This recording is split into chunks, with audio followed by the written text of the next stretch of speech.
Shalom, shalom. This is now the English version of the first video I made. But the first video was kind of a little difficult because I didn't do the right notes. They were like writing. Now I've done better notes to uh, flow even better in this video. I know it'll be better and better. First and foremost, I just want to clarify I am not a teacher and I do not pretend to be one. But the one thing we are called to do is to learn and to share what we learned. We don't have to be teachers to be able to share what we've understood and what we are practicing. So one of the things that kind of pushed me into doing this, because there's leaders that either take away from the Torah by diluting the Torah, watering it down. And there's also leaders that put or add on to the Torah to manipulate people, to control people. There's other leaders that say and don't do. They want people to do what they say, yet if they break their own rules, they, like narcissists, plainly make you feel bad, and kind of shun a person to leave the congregation because they don't want to be told that they are wrong. So at this point, I'm thinking, where should I send people to, to listen or to congregate? I do want people to follow Torah, because if we do it wholeheartedly and genuinely, authentically, we do have a great change in a perspective in life, and we do have peace, yet we do have a better family, and all vices go away. At first, it's like a process of renewing the mind and learning how to process stimulation, thoughts, words, things we see, things we hear, emotions of other people. We all have something we need to work on. But when it comes to Torah and following Yahweh's Torah, which Torah means the order established by Yahweh, and that order is to govern Yisrael, his people. And then also Yeshua HaMashiach, the Messiah, said he came for the lost house of Israel that's scattered among the nations. So he calls us to be light and to share and to help others that are barely coming in. So for the most part, it's for people that are in their soul knows, or in their mind, in their love for the truth. That's the people this is for, so that we can gather together. Anyways, what I want to get to is into I can actually just say it, but then it's not going to be in an orderly fashion. So let me go by the notes. Create the community in person. That's one thing, and online also. I know in person is the most beneficial, because we can actually get to know each other and grow as a community. When we do it online, we can't really get together in those moments where we need each other. And those moments have come to me, even to the point where I think I should so have a household and the whole thing. I'm not there yet, so but I know that having people that are like vitamin to my emotions and to my soul is a very good thing. But it can't be just anyone, because some people are into certain things that are not appropriate in Torah. So I think that's like uh, the main reasons why is because I can't just tell people, oh, go to that kahila or that kahila, or go to church or go to this or that, or I can't do that because I mean I'm jealous about the Torah, I'm jealous about the truth. So I'm thinking we should do it ourselves. We should do the studies ourselves. We should get a baseline where, for example, I have uh, my goal is to accomplish with this content is one, to not serve religion. Two, to verify everything that we have learned in the past. Three, to compare all that we are learning with the writings of Torah. I'll elaborate each a bit further. Now, pardon if I don't go as smooth because I have no experience doing this, but in regards to what I'm saying, I am convinced because I have seen, I have experience in, you know, what religion can do if you're not careful. It can suck you into like a cult, or it can suck you out of actually following Torah by thinking that we can do more than we cannot do. So there's a balance, you know. There's, if you do more than what is needed, then it's a burden, or it's used for the benefit of the leaders to manipulate people. But if you do less or take away of the Torah, then we're actually outside of Israel. But either way, you know, it's not good. I think for honest, authentic followers of Mashiach, the Messiah, we really need to verify what we're and that's the second point. One, to not serve religion. Two, to verify everything that we have learned in the past. And three, to compare all that we are learning with the writings of Moshe, in Hebrew. So let me elaborate. One, serve Yahweh and Am Israel instead of an organization. Am Israel means the people of Israel. Instead, you know, because like Yeshua said, if you did certain good things to one of my followers, you did to me. So the way to treat with Yeshua HaMashiach now is by treating with his people. They're his authentic people. I think it's my job and your job to find these authentic followers of Mashiach. You should expect that they will not have a double face, that they will not be narcissists, that they will not be unempathic. You know, that they will actually respond to the body of Mashiach, to help each other, and to have integrity for each other. Because Yeshua prayed to Yahweh saying, Father, I pray that they are one as you and I are one. So that's our purpose, to be one together. So community, in person or online. Best in person, but it's hard to get, you know, Ava willing, we'll have a group to, you know, eat together, learn from each other about Torah, and do mahol, which is in Hebrew means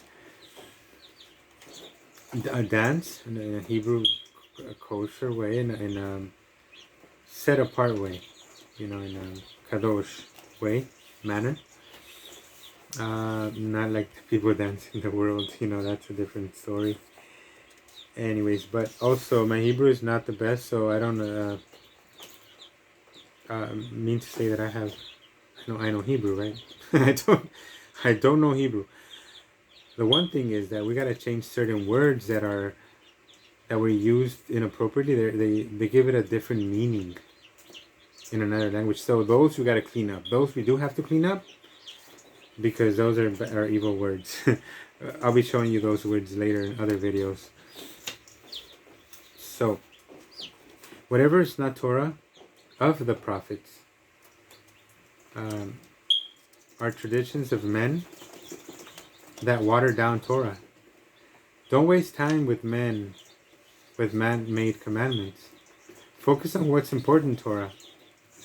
Because anything that adds or takes away from Torah dilutes the Torah, dilutes your soul. We're only pure when we abide in Torah. That's where we get our strength and power and our joy. When we understand it the way it's intended. You know, Babel means confusion. So when the Torah says come out of Babylonia, means to get out of confusion. And the only way to come out of confusion is by knowing Torah. Totally. So also when leaders teach us to do things they themselves don't do, is hypocrisy. I already mentioned that. Okay, let me elaborate a bit more on number 2. Just to verify. Verify. Big bold letters. Verify what we have learned. Acts 17:11 says, the Thessalonians were more noble because they received the word with all eagerness, searching the scriptures to see if what Paul said was true. Paul was a great man. Paul, after being a Pharisee and being a teacher of the law, or the Torah and the prophets, yet he didn't understand the Torah because they had other books as they do now. The Jews today have other books that are rabbinical. That's why I'm saying don't trust, don't put your trust in men, not on me either. And that's the reason why I want to gather with people that don't trust each other. The only trust we have is what we speak and what we live, when we know each other. Now, if you see a leader that's not doing Torah, taking away or putting Torah, be suspicious right away. Don't be like, that's okay. Don't let it go, because then that's how it mounts up to the point where our soul becomes diluted. Our expectancy of integrity becomes diluted. Then we lose integrity. Then we lose our discernment because we ignore these things. It happened to me already. That's why I'm here. So, like Acts 17:11 says, Thessalonians were more noble because they received the word with all eagerness, searching the scriptures to see if what Paul said was true. And in those days, they didn't have the Brit HaShah, also known as New Testament, which is translated incorrectly. They only have the Torah and the prophets. So they were actually searching the scriptures, the Torah and the prophets, to see if what Paul said was true. Part of the misunderstanding is because of the translation from the Hebrew to the different languages. And there's proof in the Torah too. In Jeremiah 8:8 says, speaking about the scribes, right? Which in modern times are the translators, or the so-called scholars. Yeah, some are very good scholars, but some are not. I mean, we have, I do work, I do general contracting. And in the general contracting industry, there's people that are not straight. They're not doing things correctly. The same thing happens in every other industry, or even every other religion or belief. There's people that come in and hijack, per se. I mean, I don't know if the word per se is correct, but hijack the religion or the Torah or the teaching or the scripture or the company or the whatever, the government, and take it towards their own way, towards their own interest, by changing and manipulating the minds of its followers. So,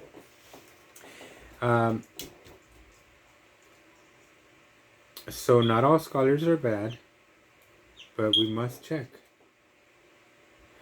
We must not just stand by and listen. And that's why I want other people as myself to get together so that we can together verify. Okay, so verse 8 of Jeremiah 8 says, how do you say we are wise and the Torah of Yahweh is with us? But look, the false pen of the scribes has worked falsehood. 9 says, verse 9, the wise shall be put to shame. The wise meaning that the scholars, or the people that know a lot of stuff, yet they, they change for their own benefit, right? They use their own power to change it, to manipulate. Anyways, again, I'm saying not all of them are, but we always got to check, verify. So they say, have the Torah continues to say, see, they have rejected the Torah of Yahweh. So what wisdom do they have? Okay, now back to my words. Perhaps these people don't want to go against mainstream. They want to keep the flow of mainstream, right? They don't want to go against. They would rather take a path that's already kind of or very worn and very visible. Well, guess what? We got to take the path that almost no one takes, which is Torah, but actually doing our homework. And that's the reason why people, like most people, are on mainstreams, because they're being taught by other people that sound scholarlishly, and because they have charisma, or they have an ability to tell the story, convince in a marketing way. You know, even the imagery and the marketing, and also the way to the activities and emotional manipulation as well. Anyways, we're not into that. I'm not into that. You know, what we want is to follow Yahweh, and what we want is for Him to win our hearts, and for Him to win our souls for Him, so that we know that what we're doing is the right thing. So perhaps these people don't want to go against mainstream. Therefore, compromise their integrity. Yet we must go by what prophets in Torah say. It is very important to prove what is being taught to us, and that'll be the only way for us to gain trust in who we follow. Because if we don't confirm, rather than making us free, we'll end up being enslaved. Believe me, even what seems to be good can enslave people. Examine everything. Thessalonians 5:21 says, examine everything, retain what is good. Now, point number 3, compare. Compare. 1 was serve Yahweh and Am Israel. 2 is verify what we've learned. 3 is compare it with the teachings and writings of Moses. The Torah. First 5 books were written by Yahweh and Moses. But so when the prophets spoke, they were checked by the 5 books Yahweh and Moses wrote, to verify if the prophet was not a false prophet. Same thing with Mashiach, with Yahshua. You know, as Thessalonians did, verify with the scriptures if what Paul was saying was correct. Also, honest, authentic Jews that verified what Yeshua, the son of Yahweh, his firstborn, the Messiah, the honest, authentic, genuine Jews checked if what Mashiach was saying was true, and many of them believed and followed him. The ones that didn't follow them and follow Yeshua were the ones that were only listening to the rabbis. So the same thing is happening now, and that's the reason why I'm saying, don't just listen to the pastor. Don't just listen to the roe, to the rabbi, I don't care how they dress. I don't care what they have on. The reason I have this on is because, it's a part of one of the parts of the dressing of an Israelite. And this one is also in the Torah here, the one I have here. All right, so it's a commandment. But it's not to show that I am special or anything. No, it's just a Torah practice. There are certain things that the Kohanim, which are the priests would do.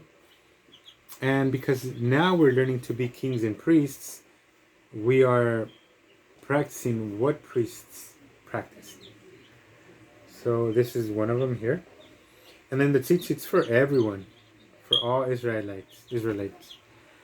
And also all Israelites that are practicing Torah are going to become priests. So anyways, that's another story, and that we'll get into that another day. But what I'm trying to say about the position, the doctorate, the certification, all these things, the schooling, the marketing, the manipulation. That's what the scribes and Pharisees did. Scribes are ones that write, like translators. They'll change a word. The good thing is that if we see something that's suspicious, we can go into the Hebrew and verify and use the same Torah as a dictionary to verify a word. I've done that before and it works. So even if they change the one word here or one word there, if you go to the context of the full Torah, it would clearly tell you the truth. I can give you maybe 1, 2, or 3 examples of what I've discovered. For example, when the Torah says new moon, meaning the beginning of the month, it's not true. It doesn't say new moon. It says new month. Yet they translated it to new moon. And that's why Jews are following the moon and end up with 13 months every 3 years, which is ludicrous. I don't even know if that word is correct. Because the Torah confirms in 2 places, in the Torah and in the Revelations, that the year has 12 months, not 13 months. So that's just one thing. Okay, then the other word is et. They translated it as and, yet it means lo, like look, like there, the sign. So then when it says Genesis 14:16 says he created the sun, he created the 2 luminaries, the 2 maor, to rule the day and to rule the night.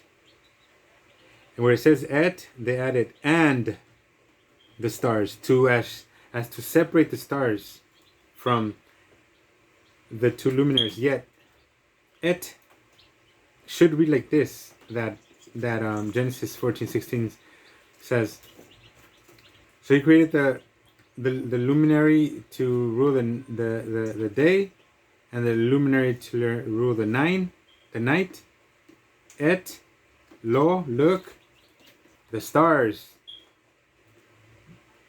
I hope you understood what I just said. It's not complicated, but it makes it complicated because they have changed one word in a strategic way to throw you off. I could prove it, and I will give a video on that too. And the other word is maor. Maor meaning luminary. In Spanish, lumbrera.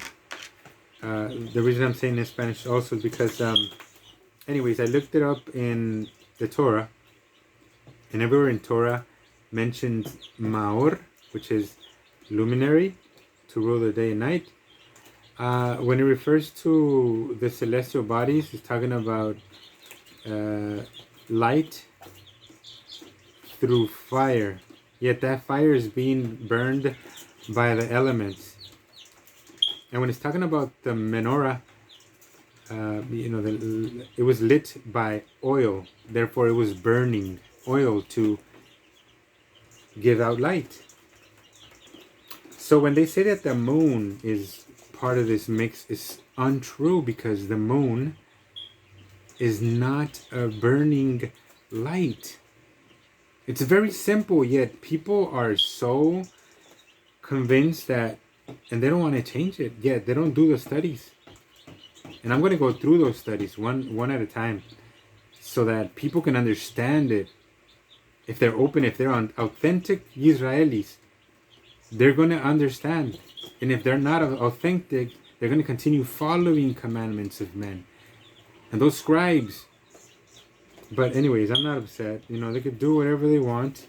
I'm just wanting to find the people that are authentic, that are really wanting to understand Torah and to actually use the Torah in itself to be used as a dictionary to further explain each word or each meaning or each phrase or each thought or each teaching. I don't want to go too far into this, but I just thought I should explain a few examples of how the Torah can be used as its own dictionary.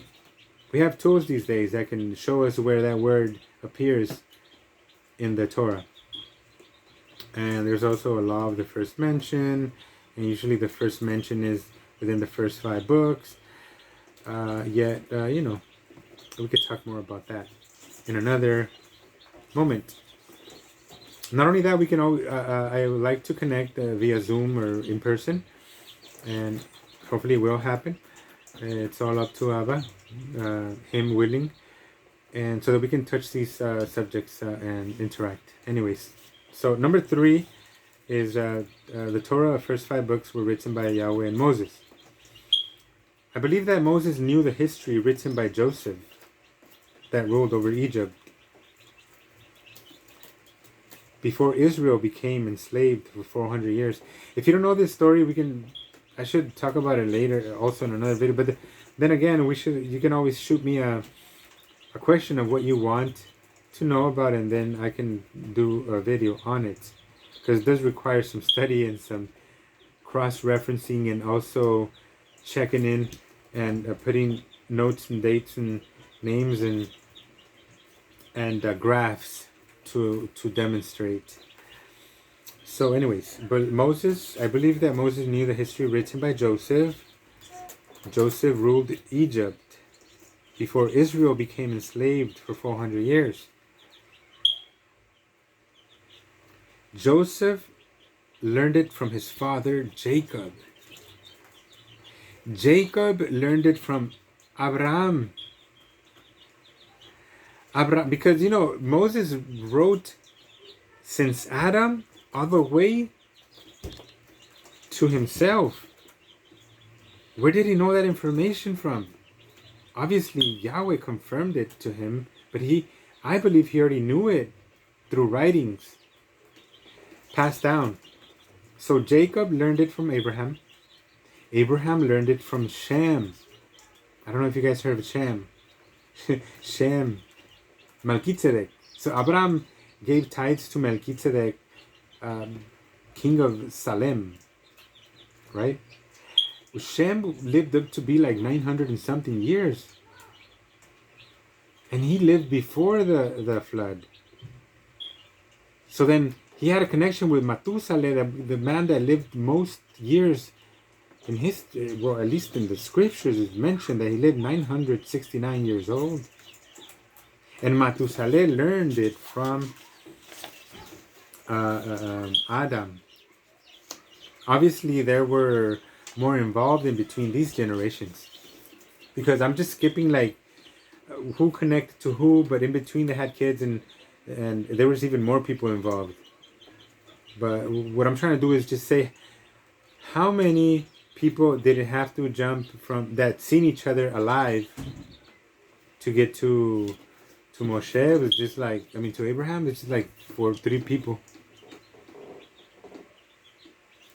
Yeah, just 3 people.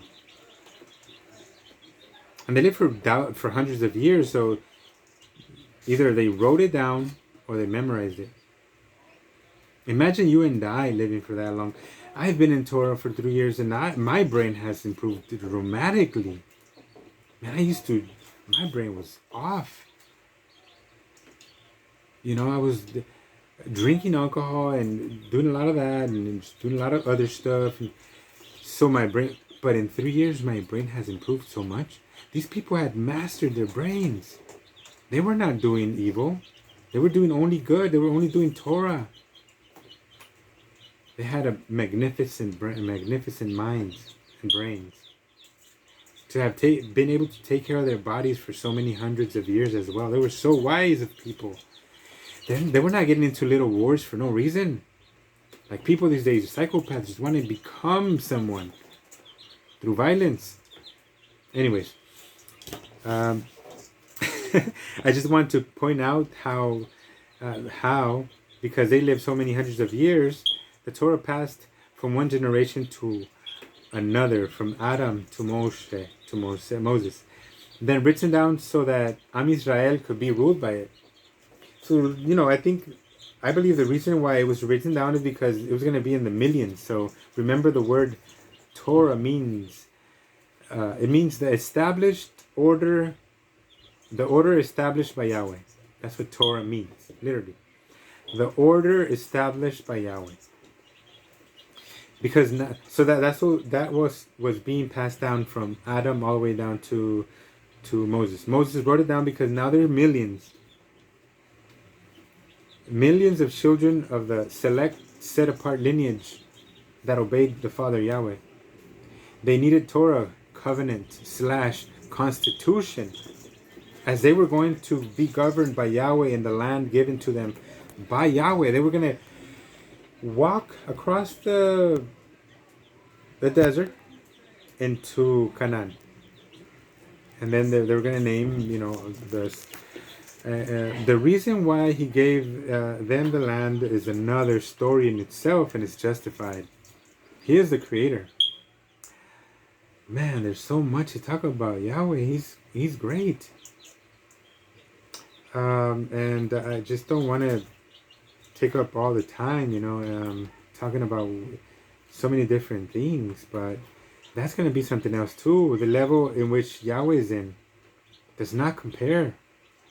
Let me give you a small glimpse of it. There's heavens, right? We can call them skies. We call them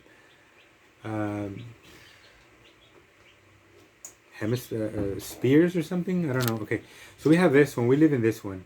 This is the air we walk in, but we're attached to the ground. We can fly. We're in an airplane, but it's not very thick. If you look at it from outer space, we have a very small heaven. But then there's another one where there's no oxygen, and there's like it's a lot of planets and stuff, and then I don't know what else is up there. But yet, see, we live here. The fallen angels were thrown down. They're probably out there too, like in another heaven, like up higher than this atmosphere. But the thing is that Yahweh does not live in this dimension. The dimensions live in Him. He's out and greater beyond this. One psalm says that he must humble himself to look down into the earth, or even down into the heavens. That's how great He is. He created them. So what I'm trying to say is that the reason why He took the inhabitants of that land out is because they were doing some very, very major evil. So, and the reason why we're following Yahweh is because we don't want to be, we're already going to die. We're already going to die. But the thing is that following Him is going to give us a second chance. Like Yeshua HaMashiach, He was raised from the dead. And the same thing will happen to us. Not only that, the great benefit of living here in peace and in braha, which means blessing, and in love with our fellows, and in peace with our fellows. We're not going to hang around with, dramatic, toxic people. Unless they want to change, then we're going to see the effects of Torah in them. And then they're going to start changing the way of thinking. And we're patient to wait for that fruit, because that's what we look for. The fruits of the Ruach HaKodesh, the Holy Spirit. That is also a translation, which is peace, love, and the other, there's 9 of them, and we'll talk further about those. Self-control. So that's the reason why he took them to that land. But the Torah had to be written as a covenant, as a constitution to govern that land, to govern the Israelite people. Now, okay, so now if we obey his Torah, we will return to that land as a set apart people that obey Yahweh as well. Not everybody believes this, but it's okay. It's not for everybody. I know everybody's not going to believe this. I wouldn't want to try to convince no one. Unless they're asking me, or they're interested, or they want to be convinced, I'll do it. But I would not try to force my thoughts or the Torah on no one. Everyone can live however they want. I am not going to oppose them. But we are going to stay tight together as one to serve Yahweh and Am Israel, which is the first point I was trying to make. I mean, the first point I'm making is, let me look at my notes right here to say the exact words. Serve Yahweh and Am Israel instead of an organized organization or a narcissist leader. Alrighty then, now let's continue. Even Yeshua, the Messiah, the first son of Yahweh, came to earth to confirm and explain, also to show how to live in obedience to Torah. He was a perfect example. 1 Corinthians 11:1, Paul says, imitate me as I imitate Yeshua. So we're to imitate Yeshua? He actually was the perfect example of Torah. Yeshua in Matthew, in Matthew 22:36, someone asked Yeshua, Master, which is the greatest commandment of the Torah? And Yeshua said, love Yahweh with all your heart, with all your soul, with all your strength. This is the first. The second is similar. Love your neighbor as yourself. On these 2 commandments hang the Torah and the prophets. It's telling us that in order to learn to love Yahweh, ourselves and others, we must learn from Torah. Because these 2 commandments that Yeshua are giving hang. But this is the Torah. And the commandments, those 2 commandments that Yeshua said hang on, are supported by, are taught by the Torah. In order for us to be able to obey these 2 commandments, he mentioned, love Yah and love your neighbor as yourself. Love yourself. Love Yah, love yourself. Love your neighbor as yourself. We learned this in Torah. Because when I first came into this, I didn't know how to love myself. I was beating myself up for everything. I thought I was wrong in everything. I would accuse myself. When Yeshua forgives you, you're forgiven. You can start afresh. All things have passed away. New things are coming. So, you learn not to beat yourself about it anymore. Because you're going to do best. You're going to double your efforts to give 4 times more of good than of what you did bad. And that's my tefillah. That's my prayer. That we may be of a good fruit here on earth. Okay. Carry myself away here. Okay. So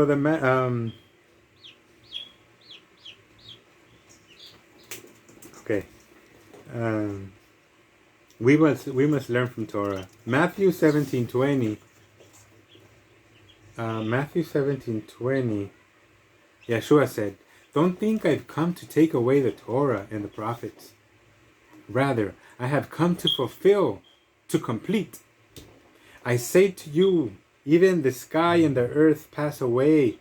Not one letter or one dash of Torah will pass, till everything has been accomplished.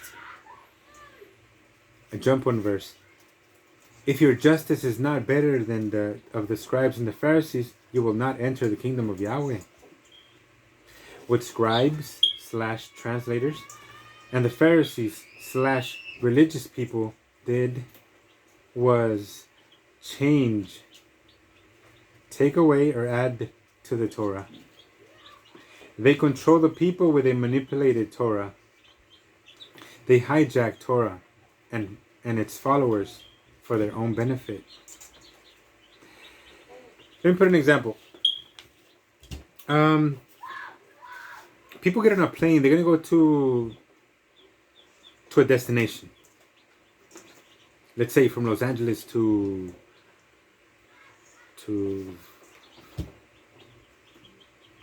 Texas. So let's say someone's in a religion or following someone, right? And they're teaching the right way, they're heading the right way. Yet some religious people, or even the leaders themselves, can start off correctly, and then they hijack the Torah. Then they start to take that plane with its people to another direction. It could either be intentionally, or it could either be just by deceiving themselves or being deceived by the enemy. And that's why it's very vital for us to keep a check on that. We're to keep a check on that because nobody owns us. We're free. The only one that owns us is Yahshua HaMashiach, Yahweh. He's the one that bought us. We're his people. He's our king.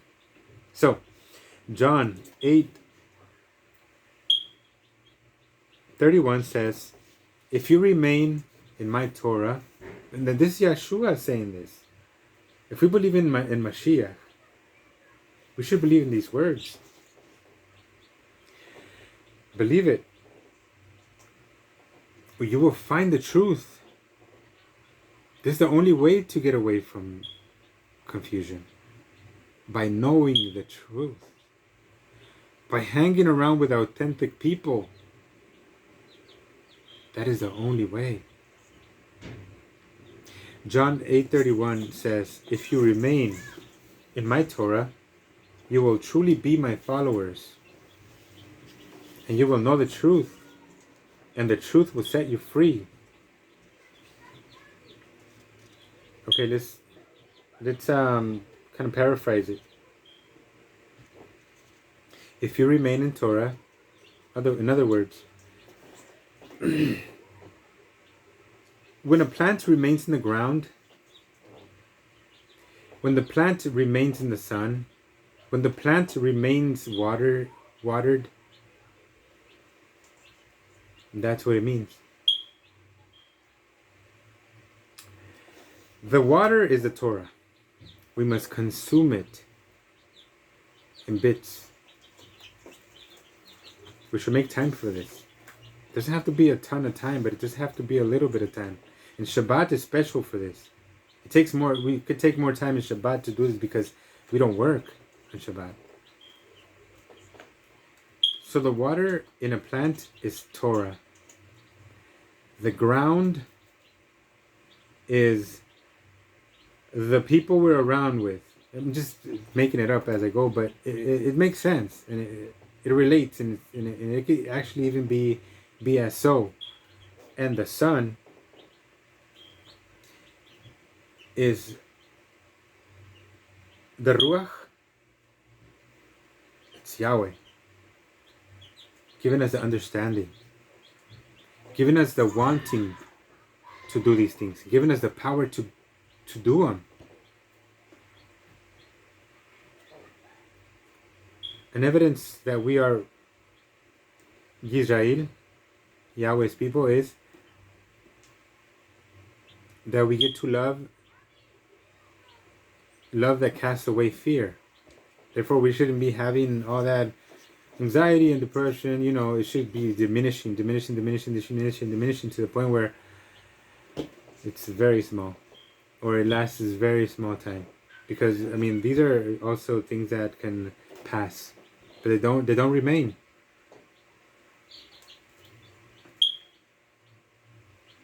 And then the other promise is that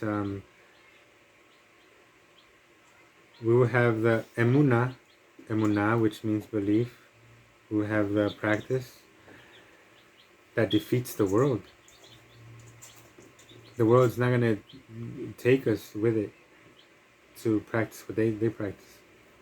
We're going to be able to discern what to do and not to do. Because we could do things in this world. There's things that are secular that we must do, that we know that are not transgressing. We could talk to people, and yet there's things that are obviously very, very wrong, and even that's where we get our discernment to know good from wrong. We become better at it. So, if we remain in the truth, and the truth set us free, if we continue to learn Torah, will set us free from what? Free us from becoming entrapped by the different kinds of things that are out there that are not good for followers of Yahshua, children of Yahweh. So with this I leave you, and I hope you have a good rest of your week. Shoot me a comment, let me know what you think. If you want to connect, let me know. We can set up, I can let you know what time it's going to be, so that we can just continue this study in a more personal way. Yahweh bless you and keep you, and that we may be in touch.